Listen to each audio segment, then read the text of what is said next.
Когда Усман ибн Аффан оказывался вблизи могилы, он плакал так, что его борода намокала. И люди спросили его: «Ты не плачешь, когда говорят о рае и аде? Так почему же ты плачешь из-за этой могилы?» Он ответил: «Я слышал, как посланник Аллаха, мир ему и благословение Аллаха, сказал: могила — это первая обитель следующей жизни». Той жизни, о которой нам читал шейх. Рай, ад, стояние перед Аллахом. Обитатели ада будут в горячем ветре, а обитатели рая в блаженствах. Первый пункт к достижению этих стояний — это смерть, когда ты войдешь в могилу. Поэтому пророк, мир ему и благословение Аллаха, сказал: могила — это первая обитель следующей жизни. Кто спасся в ней, то, что будет после, для него будет легче. А кто не спасся, то, что будет после, будет для него труднее. О, Аллах, спаси нас в могиле и сделай то, что после него легче. Готовы ли мы?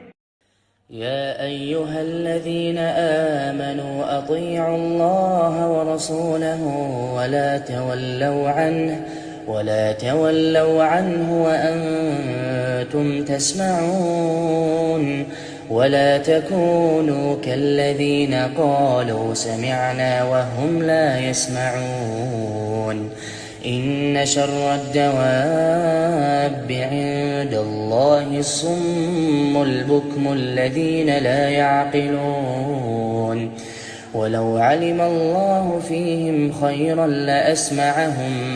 ولو أسمعهم لتولوا وهم معرضون